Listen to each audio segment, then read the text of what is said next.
வணக்கம். இன்றைய முக்கிய செய்திகள்.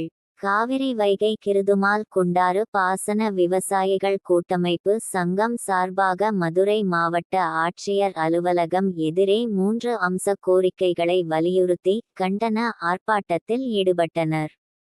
மதுரை மாவட்ட ஆட்சியர் அலுவலகம் எதிரே காவிரி வைகை கிருதுமால் குண்டாறு பாசன விவசாயிகள் கூட்டமைப்பு சங்கம் சார்பாக 3 அம்ச கோரிக்கைகளை வலியுறுத்தி கண்டன ஆர்ப்பாட்டம் நடைபெற்றது.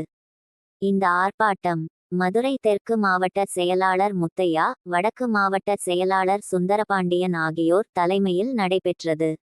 இந்த ஆர்ப்பாட்டத்தில் மாநில பொதுச் செயலாளர் அர்ஜுனன் மற்றும் மாநில செயலாளர் ராம முருகன் ஆகியோர் கண்டன உரையாற்றினர். தமிழ்நாடு காவிரி விவசாயிகள் சங்கத்தின் தலைவர் பழனியப்பன் மற்றும் மதுரை மாநகர் ஒருங்கிணைப்பாளர், மக்கள் பாதை இயக்கத்தின் தலைவர் அமுதா ஆகியோர் வாழ்த்துரை வழங்கினார்கள். குறிப்பாக 2021 சட்டமன்ற தேர்தலின் போது வாக்குறுதி 54 படி தமிழ்நாடு வேளாண்மை பல்கலைக்கழகம் மதுரையில் அமைக்கப்படும் என்று அறிவித்தார்கள்.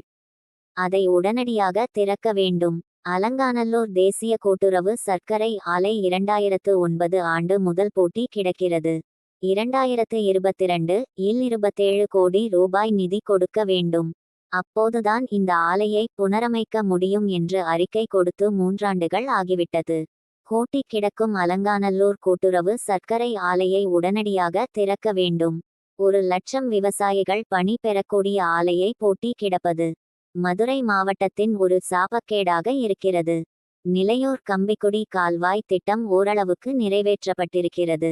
பெருங்குடியில் இருந்து 94 கண்மாய்களுக்கு பாசனம் கொடுக்கக்கூடிய திட்டத்தை நிறைவேற்ற வேண்டும். உள்ளிட்ட 3 அம்ச கோரிக்கைகளை வலியுறுத்தி தமிழ்நாடு அரசுக்கு எதிராக கண்டன கோஷங்களை எழுப்பி ஆர்ப்பாட்டத்தில் ஈடுபட்டனர். இந்நிகழ்வில் பாசன விவசாயிகள் 200க்கும் மேற்பட்டோர் கலந்து கொண்டனர். காவிரி வைகை குண்டாறு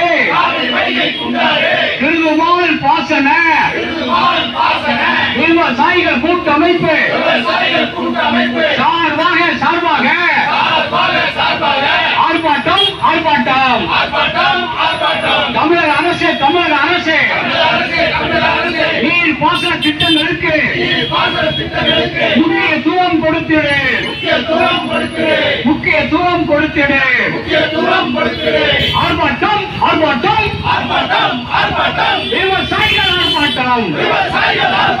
விவசாயிகள் ஆர்ப்பாட்டம். இது போன்ற செய்திகளை தொடர்ந்து பார்க்க டுலாம் டிவியை சப்ஸ்கிரைப் செய்யுங்கள்.